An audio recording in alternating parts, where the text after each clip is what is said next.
Nós estamos começando mais uma escola dominical e eu queria saudar você com a graça e a paz do Senhor Jesus, toda a sua família. É mais um domingo que a gente se reúne para aprender.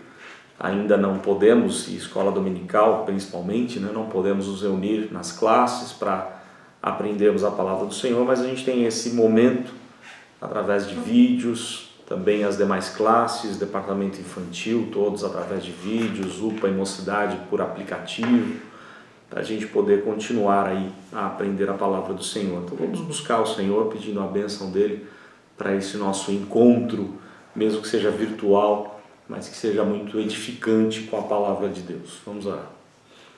Ó Deus, nos abençoe nessa hora. Tu sabes o quanto nós somos carentes da Tua palavra, de instrução da Tua parte. Pedimos, ó Deus, o Teu cuidado, a Tua bênção, o Teu querer para com a nossa vida. Capacita-nos, abençoe-nos e cuida, ó Deus, para que a gente possa compreender as verdades, a vontade do Senhor ministrada no nosso coração por meio das Escrituras Sagradas. Que o Senhor possa aquietar o nosso coração diante das lutas, dos problemas e encher o nosso coração de esperança, de paz, de alegria, que possamos também testemunhar para aqueles que ainda não conhecem ao Senhor o quanto vale a pena andar na Tua palavra, na Tua presença. Por isso toma conta da escola dominical, continua a usar a escola dominical para impactar o nosso coração através dos ensinos bíblicos e cuida de cada professor, as classes todas, que o Senhor possa falar ao coração de maneira poderosa, Deus, de todos nós. Pedimos a Tua bênção, a Tua direção, orando em nome do Senhor Jesus. Amém. Nós estamos falando sobre pregação do Evangelho no decorrer da história da igreja. Então, só para relembrar um pouquinho, numa das aulas que nós iniciamos, ou na aula que nós iniciamos sobre esse assunto, nós falávamos sobre os evangelhos, por exemplo. Os evangelistas tiveram uma mensagem importante para a sua época. Eles trouxeram a boa nova de Jesus num momento muito crítico. Vamos lembrar que Marcos, ele foi provavelmente o primeiro evangelho a ser escrito numa situação difícil de dura perseguição por parte dos romanos, dos judeus contra a igreja. E Marcos quer dar uma boa notícia para a igreja com relação ao que Deus tem para nós, quem é Deus, como Ele ama o seu povo, como Deus tem poder sobre todas as coisas e principalmente como Deus providenciou a salvação para o seu povo através do seu Filho, a morte e a ressurreição do Senhor Jesus. Os demais evangelistas seguem a mesma linha, com enfoques diferentes. Daí nós temos o livro de Atos, várias descrições, narrativas de como a igreja avançou na pregação da palavra, e as cartas paulinas. Nós temos todo o Novo Testamento, mas principalmente as cartas paulinas, com as diversas instruções do apóstolo Paulo sobre a importância da pregação e como nós como igreja temos que viver testemunhando, pregando a palavra do Senhor. Daí vimos uma aula que o Ricardo deu sobre uma visão mais abrangente, mais geral sobre a história da pregação em diversos períodos da história, até os pré-reformadores. O quanto a igreja teve que lutar com vários erros, os erros foram chegando, já não tinha mais os apóstolos vivos para corrigir esses erros. Então a igreja foi, através dos seus concílios, dos pais da igreja, dos grandes teólogos que surgiram, ela foi tentando preservar as escrituras, o ensino da palavra de Deus, mas esse ensino vai se perdendo de alguma forma, mesmo que tivesse o amor pela palavra. Aliás, essa citação foi deixada bem clara aí pelo nosso irmão Anderson na sua aula, havia o amor pela palavra, mas essa palavra estava mais sob o poder da liderança da igreja. O povo não tinha na sua própria língua, e nem todo mundo sabia o latim, nem todo mundo tinha acesso às línguas originais, a situação era muito crítica, e no tempo dos pré-reformadores, é o tempo do renascimento cultural, Deus vai guiando, governando, providenciando todas as coisas na história para que a reforma viesse a acontecer no tempo certo. Lutero consegue proclamar a reforma, não porque ele tratou de temas que os pré-reformadores não haviam tratado. Os pré-reformadores se voltaram para as Escrituras, para vários ensinamentos importantes das Escrituras, mas nenhum deles foi no ponto-chave, na essência do Evangelho, na justificação pela obra de Cristo, né? A justificação através da fé em Cristo.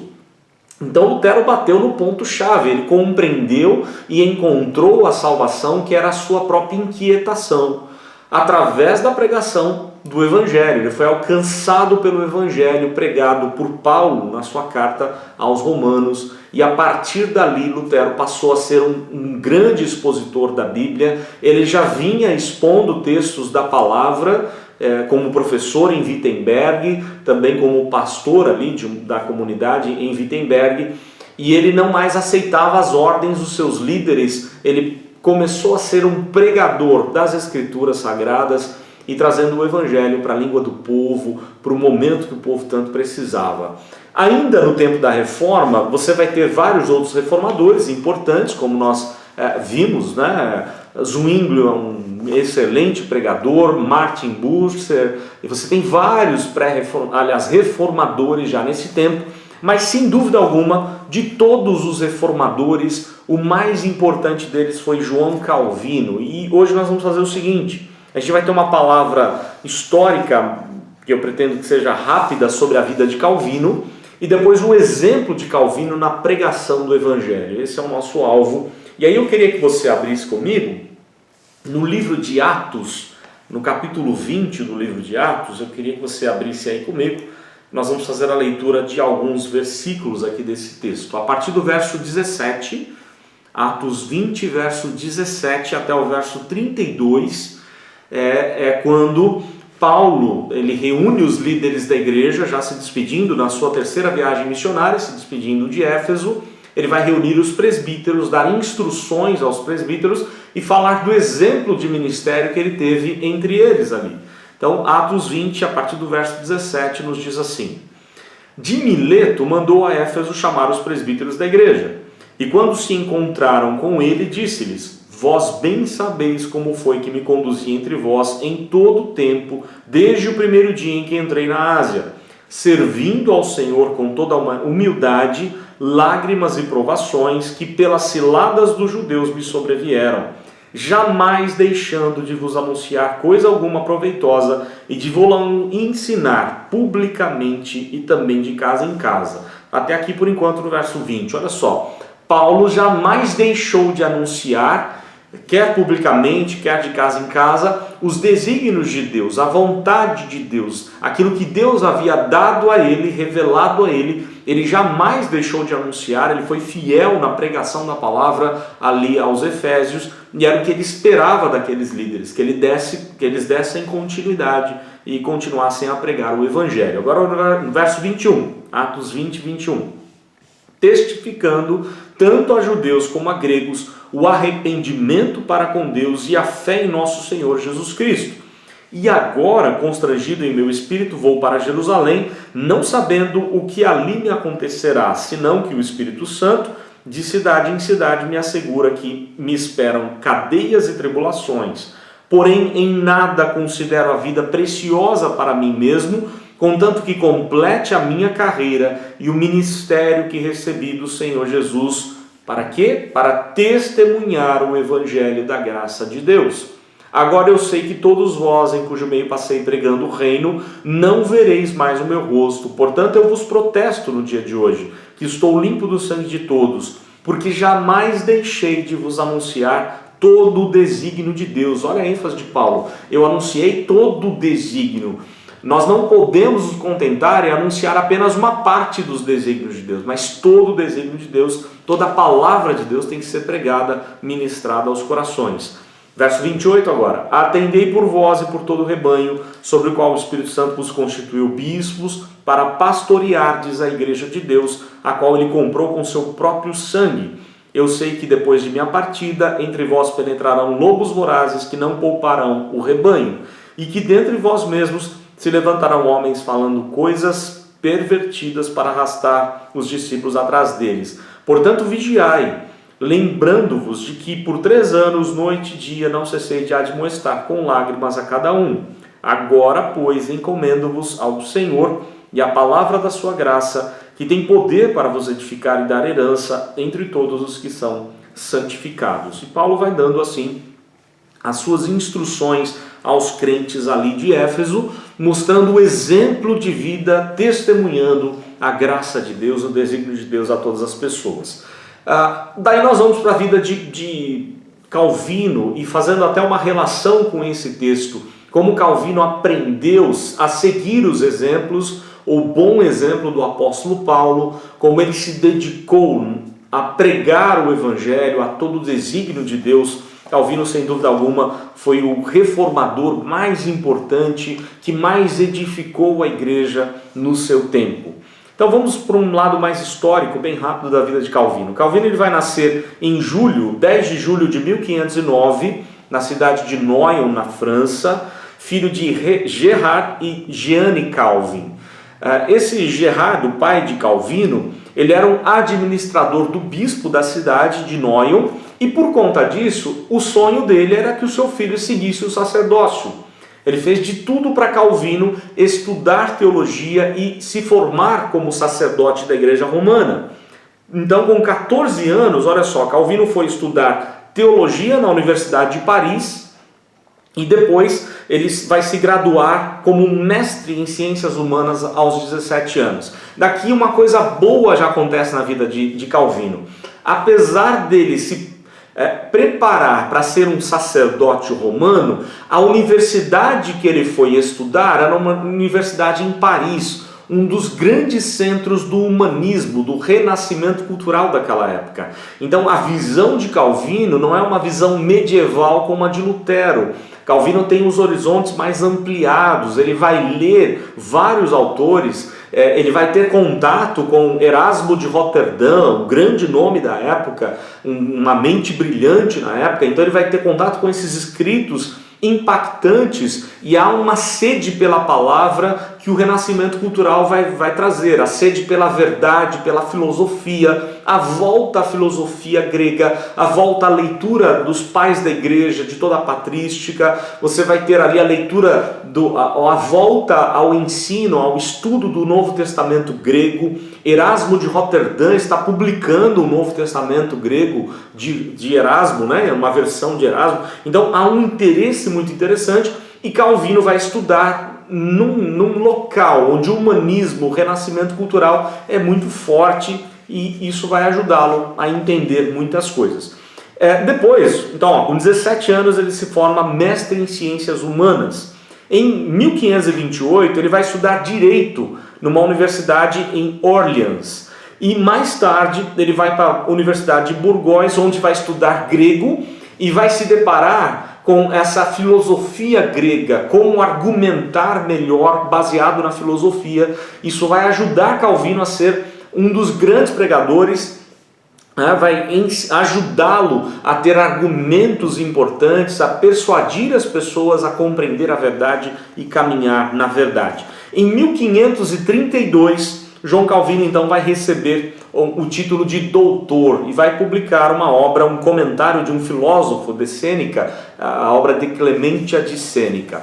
Então Calvino segue para uma linha acadêmica. O interesse de Calvino era ser um escritor, ele não tinha interesse de ser um reformador, mas ele vai ser alcançado com a graça de Deus. Ele vai se deparar com escritos já de Lutero, ele vai se voltar para estudos da palavra de Deus, como a carta aos Romanos, e ele vem a se converter ao protestantismo, ele se volta para Jesus, e a partir disso ele começa a ser perseguido. Para vocês terem uma ideia, ele tem que sair correndo lá de Paris, ele vai fugir e ele vai ficar na casa de um homem chamado Louis Tillet. E nessa casa, no tempo em que ele passou lá nessa casa, foram 5 meses, ele se deparou com a biblioteca deste homem, onde ele viu todas as obras de Agostinho. E aí ele começa a ser influenciado. A filosofia, a teologia de Agostinho é toda pautada no apóstolo Paulo. E Calvino então vai se deparar com uma obra magnífica de Agostinho, e ele vai então, a partir disso, se preparar para escrever a melhor e mais importante livro, escrito no tempo da Reforma, que é chamado As Institutas. o Tratado das Religiões Cristãs, as Institutas, onde Calvino vai publicar e mandar o prefácio para o rei, ali da França.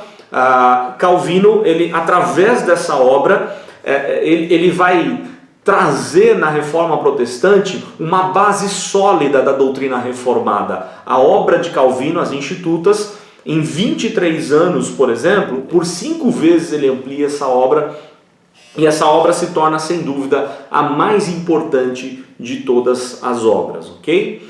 O trabalho dele em Genebra agora, o que acontece? O interesse de Calvino não era ir para Genebra, ele tinha interesse de ir para Estrasburgo, onde se tornaria um grande escritor. Ele já é um homem conhecido, no entanto, na ida para Estrasburgo, acontece um problema, que a estrada estava fechada, e pela providência de Deus ele tem que passar em Genebra. Quando William Farel sabe que Calvino está em Genebra, acontece algo muito curioso. Ele vai conversar com Calvino. A obra de Calvino, as Institutas, já era uma obra muito conhecida na época, uma das grandes obras já, mesmo com pouco tempo de escrita, e Farel fica impactado de saber que Calvino está ali. Ele está realizando uma obra em Genebra, ele quer transformar ou reformar toda a cidade, mas Calvino não quer ficar lá. E Calvino diz, não, eu não vou ficar, eu vou para Estrasburgo. E eles travam ali uma batalha, uma pequena discussão, onde Farel diz para ele que se ele for para Estrasburgo, Deus ia derramar maldição sobre a vida dele. Calvino fica preocupado com isso e resolve ajudar Farel. E ele pensando, bom, então tá bom, então eu fico aqui e a gente vai começar aqui, é um trabalho. Através disso, Calvino, ele se torna pastor de uma comunidade ali em Genebra, a comunidade Saint-Pierre, e ele começa a pregar expositivamente a palavra de Deus. Domingo após domingo, dia após dia, teve dias ou semanas em que todos os dias ele pregava a palavra de maneira sequencial. Ele começou a expor os livros da Bíblia e isso trouxe um impacto gigantesco na cidade. Muitos começam a se converter, a promiscuidade da cidade vai sendo abandonada, os donos de bordéis, de bares, começam a perder muito dinheiro com isso, porque não há mais interesse pelas coisas ruins, pelo pecado. E com isso, Calvino e Farel começam a ser perseguidos. Eles dão um jeito de enganar o conselho da cidade e de persuadir o conselho de Genebra a mandarem Calvino e Farel embora. Eles vão embora, eles são expulsos da cidade de Genebra, e Calvino vai então parar em Estrasburgo. De 1538 a 1540, Calvino vai ficar ali em Estrasburgo, a cidade onde ele queria ir desde o começo.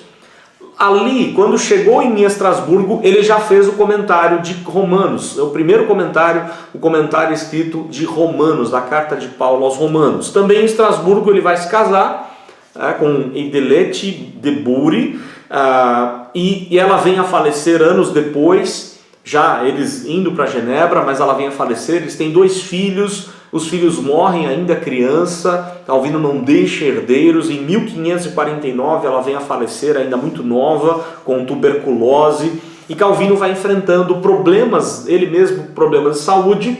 Mas é interessante que em 1541 o Conselho de Genebra insiste com Calvino para que ele volte para a cidade, que eles precisavam de Calvino ali para que Calvino voltasse a pastorear a cidade de Genebra. Depois de pensar muito, de não querer, Calvino decide voltar à cidade de Genebra, e a partir dessa sua volta, aí sim, o trabalho reformado em Genebra, Genebra vai se tornar um centro da reforma protestante.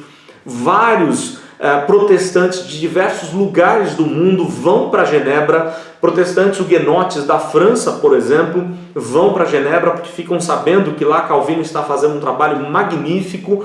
A universidade ou a academia de Genebra é criada por Calvino, onde o próprio Calvino era o professor principal, onde os missionários, os estudantes de teologia aprendiam sobre a palavra de Deus, sobre a teologia através de Calvino, e muitos vêm de vários lugares do mundo, da França, da Escócia, da Irlanda, da Inglaterra, da Holanda. Vários chegam até Calvino, onde Calvino vai ali discipular aqueles homens e ensiná-los na palavra. E não somente isso, Calvino vai ser um homem de Deus, usado por Deus na pregação da palavra de Deus para impactar toda a cidade. Toda a cidade é alcançada com a teologia reformada, com a graça de Deus pregada, ministrada através de Calvino. Para os irmãos terem uma ideia, a cidade duplicou de habitantes nesse período, e todos esses eram estudantes que vieram aprender com Calvino, e depois de aprender eles voltaram para os seus países. Então você tem aí John Knox, o fundador do presbiterianismo, o escocês John Knox, ele volta para a sua região para fundar a igreja presbiteriana. A primeira igreja presbiteriana no mundo foi fundada por John Knox, todo baseado nos conceitos, nos ensinamentos bíblicos de João Calvino, nas pregações de João Calvino. Para os irmãos terem uma ideia, as pregações de Calvino eram tão relevantes naquele período que um homem começou a escrever todos os seus sermões, a anotar os seus sermões. Esse homem é chamado de Denis Ragnier. Esse homem era tão bom nas escritas, nas anotações que fazia dos sermões de Calvino, que chegaram a contratá-lo somente para isso, para ele anotar todo o sermão de Calvino. Ele não perdia uma palavra sequer. Tudo que Calvino dizia foi sendo registrado nos seus sermões por este homem, e esses sermões foram traduzidos pelos estudantes nas suas próprias línguas, espalhados por toda a Europa. Esses sermões de Calvino influenciaram grandes documentos, como o Sínodo de Dort na Holanda e a Assembleia de Westminster na Inglaterra. Tudo aquilo que eles decidiram, tanto em Dort quanto em Westminster, tinha a base dos sermões de Calvino. Então vejam só, Calvino era um pastor, um pregador da palavra, e através da pregação das Escrituras, ele impactou a cidade de Genebra, ele impactou a Europa inteira, porque as suas ideias, suas pregações foram trazendo vida para muita gente, para vários e vários países. A influência de Calvino, sem dúvida alguma, foi magnífica, foi muito grande nesse período. E aí eu queria pensar com você agora exatamente sobre a pregação de Calvino. Quais os pressupostos que ele tinha com respeito à pregação. E aí, fazendo um paralelo com o ensinamento bíblico, nós vamos ver alguns textos da palavra, ok? Para Calvino, a pregação tem que ter a primazia na igreja. O que é mais importante na igreja, segundo o reformador João Calvino, é a pregação da palavra de Deus, a pregação pura do Evangelho de Cristo, a pregação fiel às Escrituras Sagradas. E para isso ele tinha ou defendia alguns pressupostos importantes que a gente pode tomar de lição para nós hoje. O primeiro pressuposto da pregação do Evangelho para João Calvino é a autoridade bíblica. Vejam só, antes da gente ler o texto de Paulo a Timóteo, a gente precisa entender um pouco o momento que Calvino e os reformadores estão vivendo. A igreja romana, ela era a detentora da palavra, mas ela tinha em alta conta, e para alguns líderes, a palavra, por exemplo, da tradição da igreja, dos concílios da igreja, era mais importante do que a Bíblia. Então, olha só, os reformadores disseram que não, que era somente as Escrituras, somente a Bíblia é a única regra de fé e de prática. Toda a igreja tem que ser governada pelas Escrituras e não pela tradição da igreja, não pelos concílios, não pelas ordens dos seus líderes, mas tudo deveria ser pautado na palavra, fundamentado na palavra de Deus. E aí eu queria que você lesse comigo a segunda carta de Paulo a Timóteo, capítulo 4. Nós vamos ler os versos de 1 a 5. Olha só.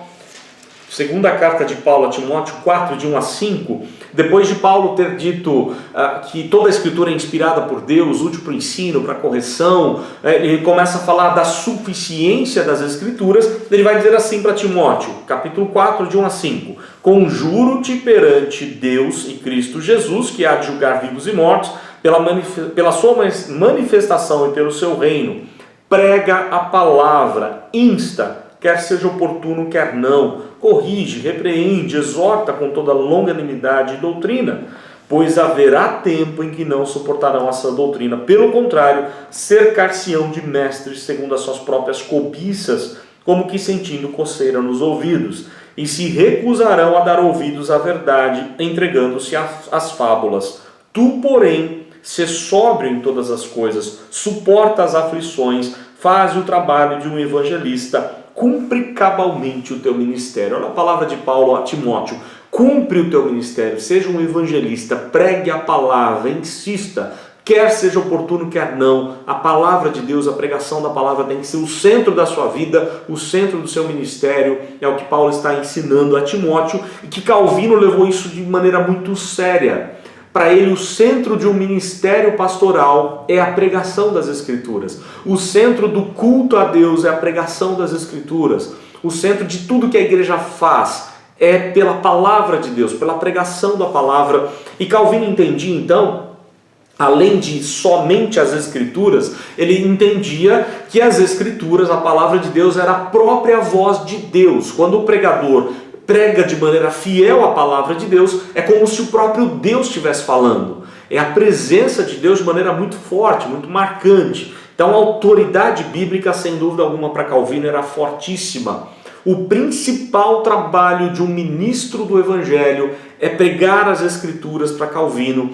E Calvino dizia que não é para ensinar sonhos, fantasias, mas sim a palavra de Deus, onde o pregador é servo das Escrituras. O pregador está abaixo da palavra e assim ele deve se comprometer a ser fiel na pregação do Evangelho. Então, o primeiro pressuposto da pregação para Calvino é a autoridade da palavra de Deus. O segundo pressuposto é a presença de Deus. Olha só, a presença marcante de Deus. Assim como para Calvino, na Santa Ceia, há uma presença muito marcante, muito especial de Cristo, para Calvino, na pregação, isso acontece de maneira sobrenatural e poderosa. É como se o próprio Deus estivesse ali, presente e falando com todo poder, com toda autoridade. Quando a palavra de Deus é aberta e pregada, exposta de maneira fiel, com a essência do Evangelho sendo ministrado, então o poder de Deus é visto, a presença de Deus é vista de maneira marcante, magnífica.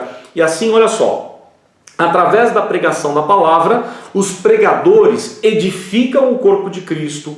Para Calvino, ele chegava a defender isso, edifica o corpo de Cristo, devasta o reino de Satanás. Lembram lá? Nem as portas do inferno prevalecem contra a igreja, quando a igreja prega a palavra. Devasta o reino de Satanás, apacenta as ovelhas pela pregação, matam os lobos, exortam os rebeldes e comandam a todos, dos simples aos mais notáveis. Aquilo que Paulo mesmo vai dizer, o quanto ele foi fiel na pregação e o quanto os crentes lá em Éfeso, os líderes de Éfeso, deveriam ser atentos aos lobos que chegariam, para tentar desviar a igreja da verdade. Tudo isso com a palavra de Deus. A palavra de Deus é o poder de Deus. E aí eu queria que você lesse aqui comigo Romanos 1, carta de Paulo aos Romanos, no capítulo 1, é o texto aí conhecidíssimo de Romanos 1, versos 16 e 17, que nos dizem assim: pois não me envergonho do Evangelho, porque é o poder de Deus para a salvação de todo aquele que crê, primeiro do judeu e também do grego, visto que a justiça de Deus se revela no Evangelho, de fé em fé, como está escrito, o justo viverá por fé. Olha só, o Evangelho, a pregação é o poder de Deus, é Deus agindo com poder. Há uma presença marcante de Deus na pregação da palavra. A autoridade da palavra, a presença de Deus na pregação da palavra. Um terceiro pressuposto da pregação para Calvino é que a palavra de Deus, ou a pregação da palavra, tem que ocupar um lugar principal no culto. A melhor e mais importante, ou o momento mais importante do culto para Calvino é, sem dúvida alguma, a pregação da palavra. O momento principal na adoração é quando a palavra é pregada, ela é ensinada. Por quê? Porque para ele é muito mais importante o que Deus tem a nos dizer do que o que nós temos a dizer para Deus. Vamos lembrar que as nossas orações, os nossos louvores, tudo isso tem a sua importância, mas é algo que nós falamos para Deus. Mas quando a palavra é pregada, é Deus falando conosco, e para Calvino, sem dúvida alguma, isso é muito importante, é onde nós temos que dar toda a nossa atenção, porque Deus tem um recado poderoso para o nosso coração. Era esse o desejo e o interesse de Calvino quando pregava o Evangelho.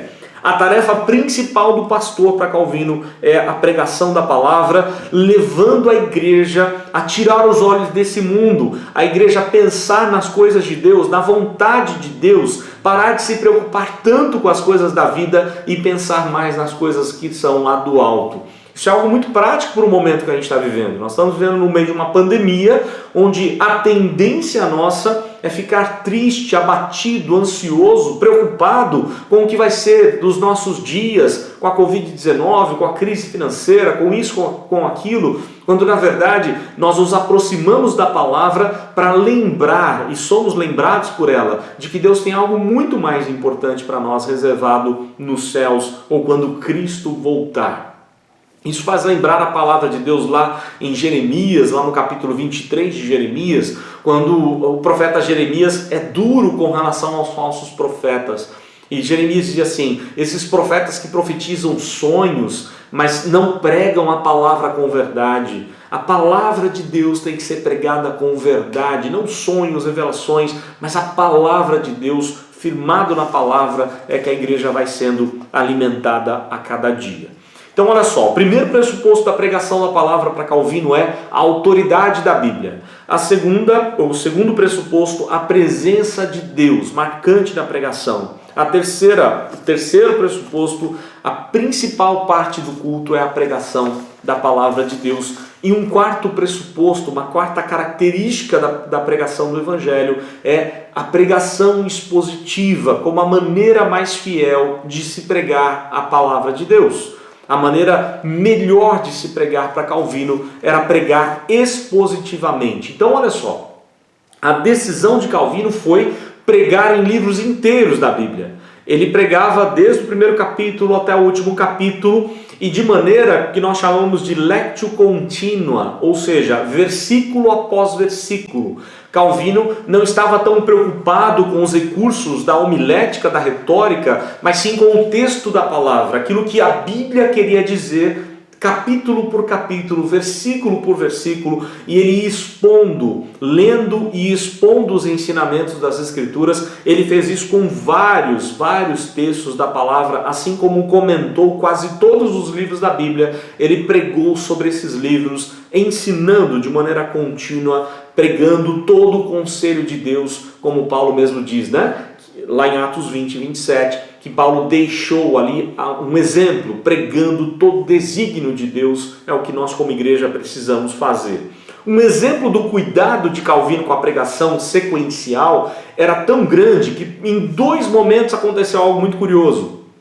Lembram que eu disse a vocês que Calvino tinha sido expulso de Genebra? Ele ficou 3 anos em Estrasburgo. Quando ele resolve voltar para Genebra, a pedido do conselho da cidade, no domingo em que ele assumiu ou reassumiu o púlpito, ele deu continuidade ao mesmo sermão que ele estava pregando, a mesma sequência. Ele pregou no verso seguinte do que ele havia pregado 3 anos atrás. Ele sabia exatamente o que ele havia ensinado para a igreja até aquele ponto. Depois de 3 anos, ao retornar, ele recomeça do versículo seguinte, exatamente para continuar a exposição da palavra de Deus. Isso vai acontecer de novo, porque em outubro de 58, Calvino está muito doente e ele vai só retornar ao púlpito em junho do ano seguinte. Então, por vários meses, ele fica sem pregar. Ele não está bem de saúde para pregar. Quando ele retoma a pregação, ele, de novo, naquele tempo ele estava expondo Isaías, ele retomou no verso seguinte da exposição que ele estava no livro do profeta Isaías. Vejam só o interesse dele de fazer a igreja inteira conhecer as Escrituras nos seus mínimos detalhes. E Calvino estudava de maneira muito profunda a palavra, como um grande exegeta, como um grande teólogo da reforma que ele era. Então, para Calvino, e eu já estou terminando aqui, para Calvino, Deus vai criar, multiplicar a sua igreja por meio de quê? Da palavra de Deus. Deus governa a sua igreja pela palavra, pela pregação da palavra, o poder de Deus é visto e a igreja não perece, a igreja está viva por meio das Escrituras sagradas. Calvino, interessante que ele utilizava, quando exortava a igreja na palavra, ele utilizava o pronome na primeira pessoa do plural, ele se incluía na exortação. E ele mesmo defendia que quando a exortação da palavra era pregada, ensinada, ele como pregador era o principal deles, era o primeiro a receber essa exortação. O pregador é o primeiro a ser exortado, confrontado com a verdade de Deus. E Calvino dizia isso, que o pregador tem que se submeter à autoridade, em obediência às Escrituras, ele tem que ser o primeiro a ser impactado pela verdade de Deus. E um último detalhe da pregação de Calvino, nós teríamos várias outras questões para colocar, mas eu separei apenas alguns que eu julguei serem os mais importantes aqui para a gente. Um último detalhe da pregação de Calvino, ainda dentro da pregação expositiva, como ele costumava pregar. Calvino não levava esboço bíblico, esboço de sermão, anotação nenhuma, ele só levava a Bíblia. Por quê? Porque no seu tempo, muitos pregadores surgiam lendo sermões, trazendo tratados teológicos cansativos de acompanhar, e Calvino dizia que não, que a pregação não pode ser dessa forma. O sermão tem que ser um caráter pastoral, cheio de vida, trazendo vida para as pessoas. Então, a maioria dos seus pregadores, os pregadores do seu tempo, pregavam de maneira seca, sem vida, expondo discursos teológicos. E para Calvino, o sermão, o púlpito não é lugar de discurso teológico, não é falar para estudantes de teologia, mas é alimentar as ovelhas de Cristo com a palavra, com a vida que procede das Escrituras Sagradas. E assim ele falava de maneira poderosa, impactando o coração da sua igreja, da sua cidade, da cidade de Genebra. E não somente isso, através dos seus sermões, toda a Europa começa a ser impactada pela verdade da pregação do Evangelho por meio de Calvino. E aí eu queria terminar com você lendo o texto de Mateus 7, 28 e 29. Mateus 7, 28 e 29, que é um exemplo, né, de Cristo na pregação da palavra. Olha só o que os discípulos falavam da pregação do Senhor Jesus. Mateus 7, 28 e 29. Quando Jesus acabou de proferir essas palavras, estavam as multidões maravilhadas da sua doutrina, porque ele as ensinava como quem tem autoridade e não como os escribas. Olha só, Jesus ensinava com autoridade, Jesus ensinava com poder, com autoridade. Ele era a própria palavra. E Calvino tinha isso de maneira muito séria. Quando a gente prega a palavra, quando o pastor abre as Escrituras para pregar a igreja, sendo fiel às Escrituras, é o próprio Cristo falando, cheio de poder, trazendo uma mensagem cheia de vida. E por isso não podem ser tratados teológicos, e sim, né, discursos teológicos, mas sim palavra edificante e de confronto para que a igreja possa caminhar sendo governada pelas Escrituras Sagradas. A contribuição de Calvino, sem dúvida alguma, foi magnífica para a história da igreja. Através disso, outros vieram depois dele, seguindo o seu exemplo. E na próxima aula nós vamos ver os puritanos, como os puritanos pregaram numa pregação chamada ou conhecida de pregação experiencial. E como eles impactaram a geração de sua época. Nós vamos ver esse período da história. E depois dos puritanos nós vamos pular para o nosso tempo. Como a pregação pode ser relevante no meio em que vivemos, na pós-modernidade, no meio, né, que a gente vive. E assim a gente vai passando pela história para aplicar para o nosso período o que a gente pode aprender com esses pregadores, como eles pregaram de maneira fiel às Escrituras e como Deus falou por meio deles, como Deus fala também no nosso tempo. Por isso, a exortação de Paulo a Timóteo serve para nós hoje. Pregue a palavra, insista, não perca as oportunidades. Se você tiver a oportunidade de pregar o Evangelho, pregue a palavra. Crie oportunidades, quer seja oportuno, quer não. Insista na pregação do Evangelho e você vai se surpreender o quanto Deus fala por meio das Escrituras, governa a igreja, transforma corações por meio da palavra das Escrituras Sagradas. Que Deus assim nos ajude, nos conceda a bênção de vivermos na palavra dele. Vamos orar, depois eu tenho apenas alguns avisos para passar.